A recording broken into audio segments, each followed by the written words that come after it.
Hello everyone, स्वागत है आप सभी लोगों का कल्याण इंस्टीट्यूट यूट्यूब चैनल पे। आज हम इस वीडियो के अंतर्गत अर्थव्यवस्था की केंद्रीय समस्याएं यानी कि central problems of an economy के बारे में जानने और समझने का प्रयास करेंगे कि किस तरह से जो ये अर्थव्यवस्था की केंद्रीय समस्याएं होती है, ये क्या होती है, किस तरह की होती है, कौन कौन सी होती है और ये समस्याएं किन कारणों के फलस्वरूप उत्पन्न होती है। तो आज की इस वीडियो के अंतर्गत हम यही समझने का प्रयास करेंगे। तो आप इस वीडियो को अंत तक जरूर देखिएगा और अगर चैनल को अभी तक सब्सक्राइब नहीं किया है तो चैनल को जरूर सब्सक्राइब कर दीजिएगा। तो चलिए समझते हैं कि अर्थव्यवस्था की केंद्रीय समस्याएं ये दरअसल है क्या और किस तरह से होती है। प्रत्येक अर्थव्यवस्था में ये देखा जाता है कि जो संसाधन है, रिसोर्सेज है, जिनके माध्यम से हम अपनी ज़रूरतों को पूरा करते हैं, वो सीमित मात्रा में होते हैं। वो चाहे हम अर्थव्यवस्था के दृष्टिकोण से देखें या एक सीमित लेवल पर अपने पारिवारिक स्तर पर देखें, तो हमारे पारिवारिक स्तर पर भी जो रिसोर्सेज है, जो संसाधन है, वो सीमित मात्रा में होते हैं और इन सीमित मात्रा में रिसोर्सेज होने पर इनके द्वारा ही हमें अपनी ज़रूरतों को पूरा करना होता है। तो जो अर्थव्यवस्था में जब सीमित मात्रा में रिसोर्सेज होते हैं तो इनके माध्यम से हमें अनेक प्रकार की ज़रूरतों को पूरा करना होता है। तो ऐसे में जब इन्हीं रिसोर्सेज के माध्यम से हर एक ज़रूरतों को पूरा करना होता है तो ऐसे में इनके वैकल्पिक प्रयोग होते हैं और इस वैकल्पिक प्रयोग के कारण ही चुनाव की समस्या उत्पन्न होती है। यानी कि इन वैकल्पिक प्रयोग के कारण कि किस तरह से किन जरूरतों को पहले पूरा करना है, क्योंकि जो रिसोर्सेज वो सीमित मात्रा में है और इन्हीं के माध्यम से अनेक प्रकार की जरूरतों को पूरा करना होता है। तो ऐसा में चूज करना होता है कि कौन सी आवश्यकताओं को इन संसाधनों से पूरा करना है। तो इस तरह से ये चयन की समस्या को जन्म देता है और यही अर्थव्यवस्था की केंद्रीय समस्या होती है।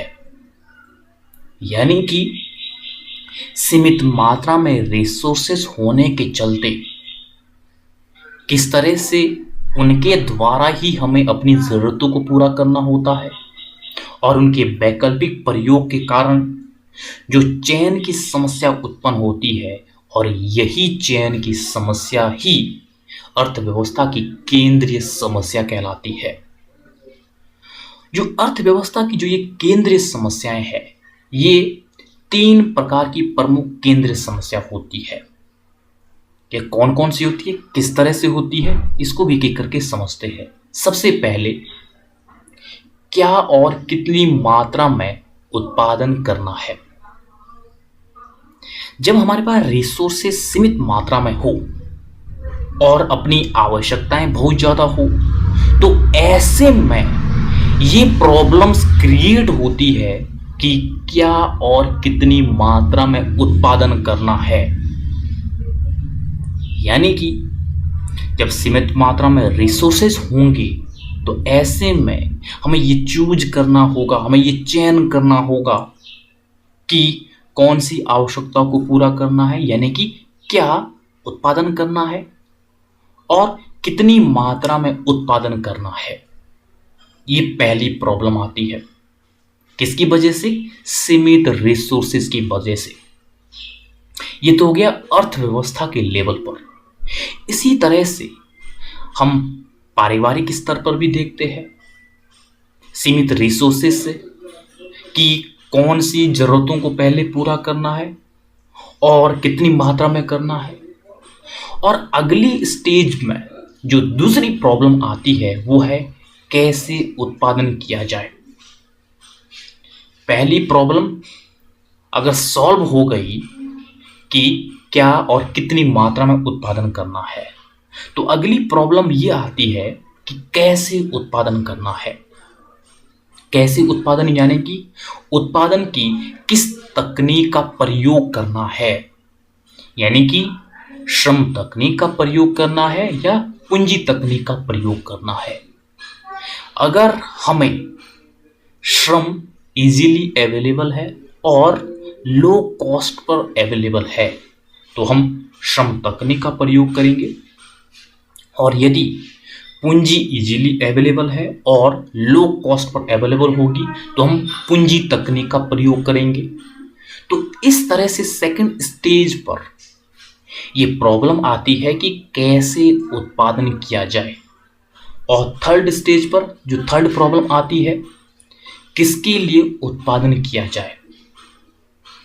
जब पहले की दोनों प्रॉब्लम सॉल्व हो जाए कि क्या और कितनी मात्रा में उत्पादन करना है और कैसे उत्पादन करना है, तो थर्ड प्रॉब्लम हमारे पास ये आती है कि किसके लिए उत्पादन करना है, यानी कि यह उत्पादन आय वितरण से संबंधित है कि जो उत्पादन है वो किसके लिए करना है और आय का वितरण किस तरह से हो, ताकि हर एक वर्ग को एक न्याय संगत तरीके से आय का वितरण भी हो, उत्पादन का वितरण भी हो, ताकि कोई भी वंचित ना हो सके, जिससे समानता भी कायम हो।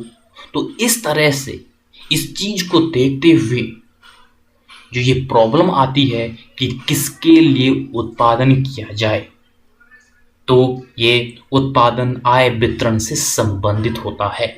तो इस तरह से ये तीन प्रॉब्लम्स आती है ये केंद्रीय समस्या के अंतर्गत। वो किस कारण होती है? सीमित मात्रा में रिसोर्सेस होने के चलते, जिससे कि चयन की समस्या उत्पन्न होती है। तो इस तरह से अर्थव्यवस्था की ये केंद्रीय समस्या होती है।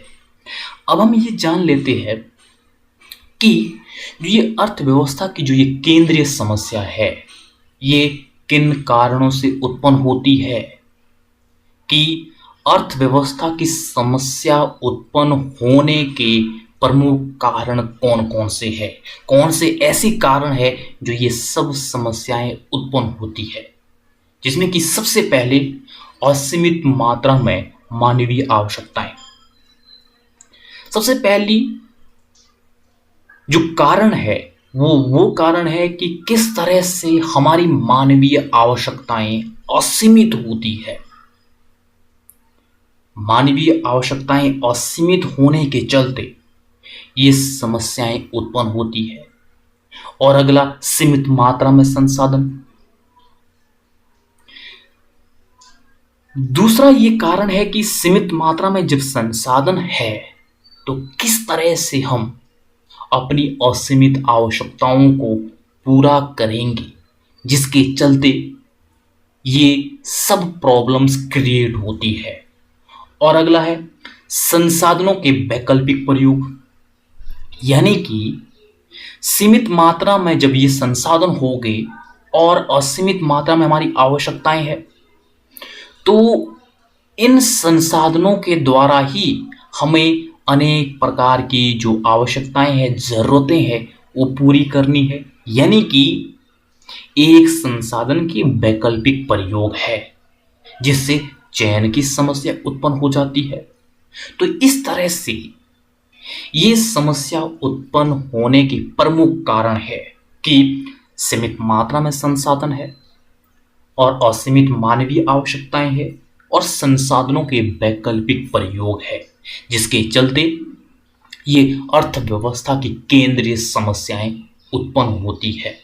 तो इस तरह से ये होती है अर्थव्यवस्था की केंद्रीय समस्याएं, जिसको हमने आज इस वीडियो के अंतर्गत बड़े ही आसान शब्दों में जानने और समझने का प्रयास किया है।